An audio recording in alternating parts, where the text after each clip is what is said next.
Building your own product is not that hard anymore.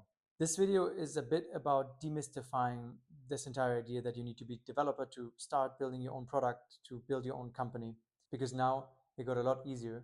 And I hope in this video to show you a bit of the workflow and inspire you after this video to go and start building your own product. So this video is technically a part 2 to a part 1. In the part 1, we talked about the basics and the tools to download and the setup needed to build your own website. And this can take literally 15 minutes. That's how easy it is.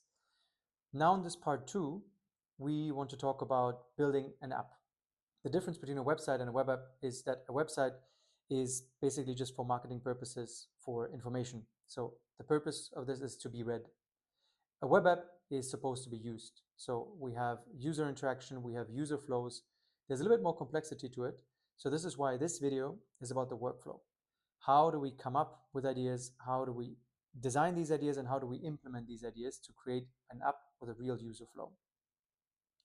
Part 3 is going to be whether it's a website or a web app, how do we push that live? How do we get it onto a real URL so people can use it? So if you have not watched part 1, a quick recap, 30 seconds.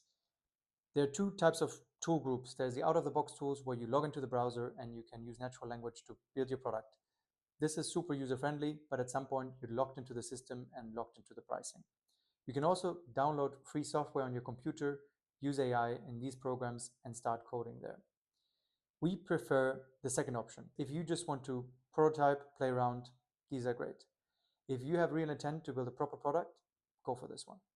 So naturally, for us today, this is going to be the chosen one. And there's different tools and different methods. First one, you can just use a fully free version. You download these IDEs, development environments, on your computer, and they come with a free AI included.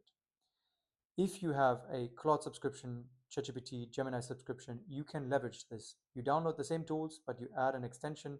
So you load your AI with a more superior models that you can use in the same context. Currently, Claude is clearly the winner here for coding. So if you're setting up free, you have $20 spare, use this method. And this is also what we're going to be using today.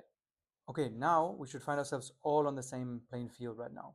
Having our development environment open, whether it's VS Code or it's Cursor, doesn't really matter, all the same layout. We have the folder structure, but most importantly, we have this AI chat window where we can use natural language to write code.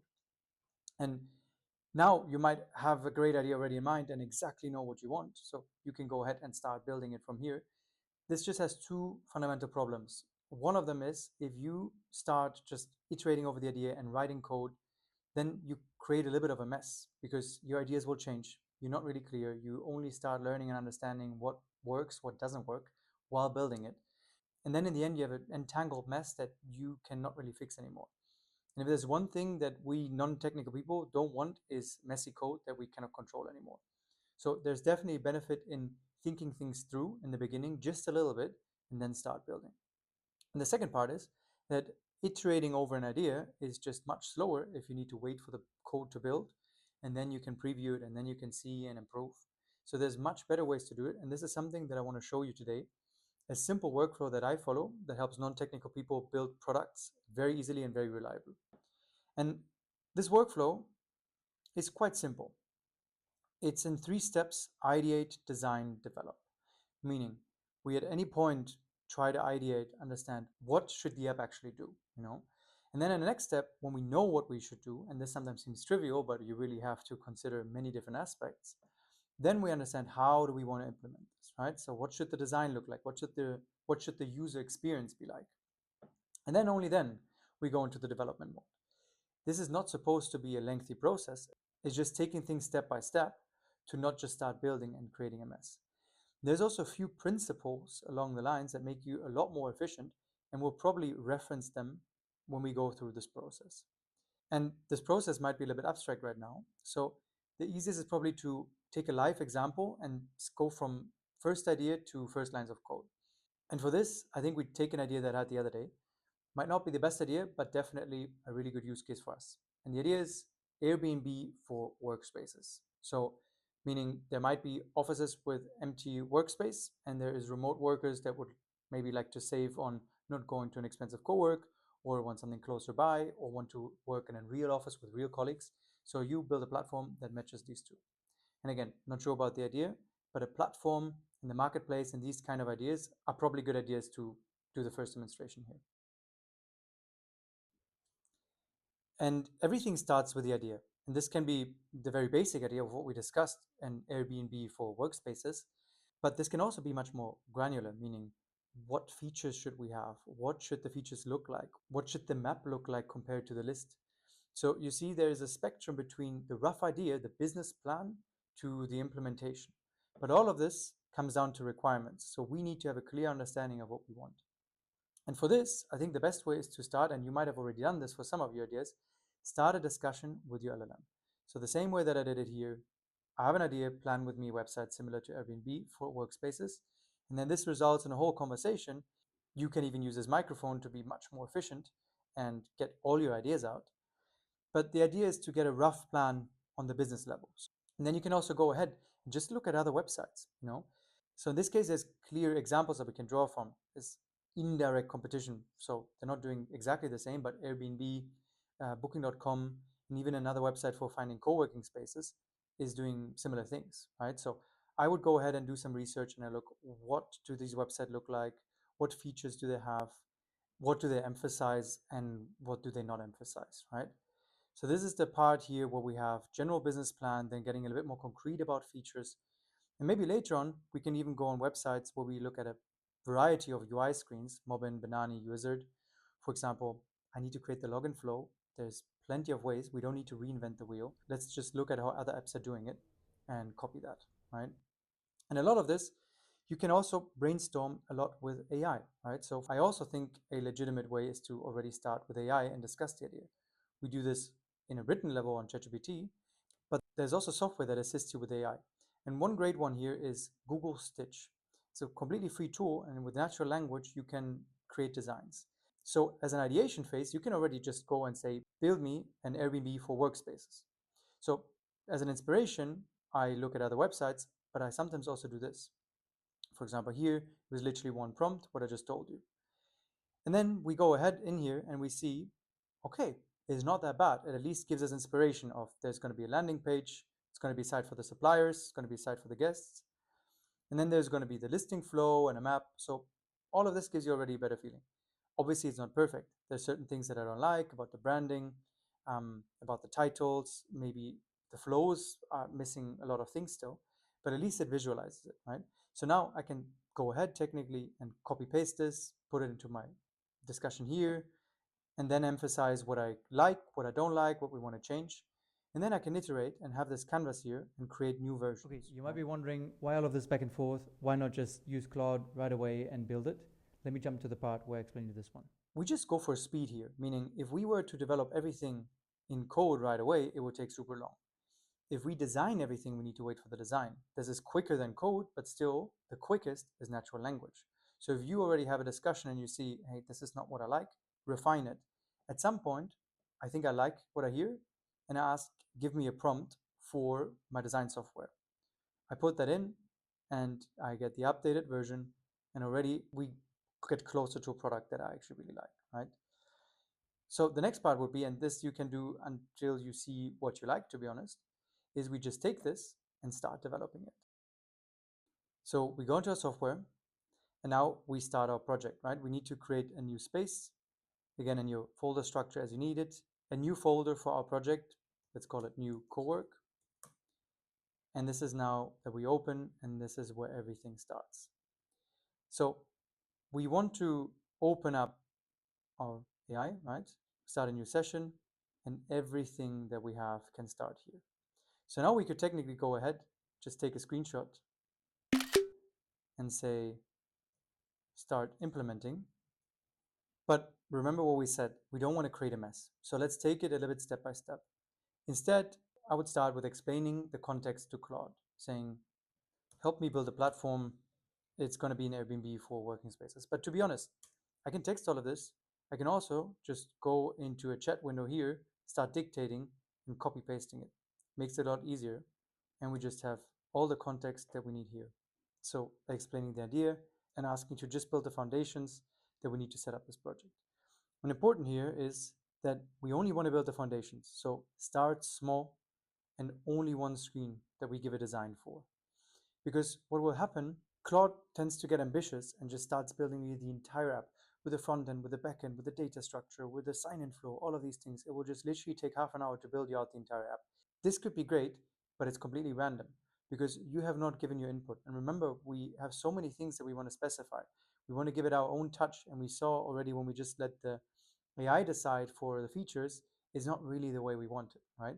So let's start small. And this is bringing us back to the principle, start small, MVP mindset. Because the bigger we go, the more we build that we then have to redo. And redoing is a lot harder than progressively building, right? So let's go ahead and try and see what happens here. And again, we have this edit mode, but we want to do the plan mode because we want to have a back and forth planning of this first move. So we're getting our set of first questions. What's the primary target market? What's the first screen you want to build? What tech stack do you want? Next.js, Tailwind, React. The truth is, us non-technical people, we don't know. This is something that's recommended, it's something that you will see a lot. But if you don't know an answer, just ask, what are the pros and cons for each option? And this brings us to another principle again, stay curious and be open to learn. Because you outsource a lot of questions, and especially the technical questions you do need to outsource, but understanding a little bit at least why we take the recommended choice will help us a lot. So now it created a plan for us. And we can go through it real quick. And if we don't understand something, quickly, for example, paste it to ChatGPT or ask here in the chat, because it would be important to understand a little bit what we're doing. So first we build a scaffolding, folder structure. This is all just building the structure and quite technical. This is also very technical. But then we see, for example, landing page selections. It has a navigation bar, hero section. So as you see, Claude is getting ambitious again, trying to build something. Although I said, let's take it step by step, I have a design in mind. So phase 4 and 5, we don't really need, right? So we don't want to auto accept this plan. And we can tell Claude, I have a design. So it asks you to share the design. And this is something that we can do already right now. And we just assume that, let's say, this is the final design that we wanted, right? Again, you can iterate over this as much as you want until you have what you like. But for the sake of the video, let's just go ahead and take the first section and start building this. Now we go ahead and we can simply paste it as a screenshot. Let's start with this. And we go ahead. And this is just an example. We're not going to go through everything live now, but you should just get an understanding for how we want to instruct Claude, right? That we want to plan as much as we can. And this brings us back to the principles, starting small, thinking and planning as much as we can, and trying to learn as much as we can, right? And at some point, of course, we have a cutoff and we just say, let's just build and see what happens. And this is exactly what we're going to do now. We planned enough, and you see this was really not that much, it was 5 minutes. Let's just go and build and see what happens. And now the fun part starts. So we see foundation complete. So Claude has finished his first version, and it's telling us what it has done, what we have right now. And it also tells us what the next steps are. And this is sometimes something that for me, at least in the beginning, was a little bit confusing, is npm run dev to see it live. So it tells me npm run dev to see it live. I want to see it live. How do I do this? And the easy way is to just tell Claude, hey, I don't know, you do it, you know? And this is something that with many technical things coming along the way, you will see this is very easy with this method. Anything you don't know, you can just ask to understand or let it do it for you, you know? So for example, I can say npm run dev, you do it. So now it did it for me, and it says dev service live at localhost 3000. So this is the URL for development, and we can open it in the browser, and we see the first preview of a website. And again, this is where the fun part starts, because now we see what we have, and we see what we like, what we don't like, and we can go ahead and say, let's replace the images, let's change a section, at some point later, change the other side when it comes to the map and the listings.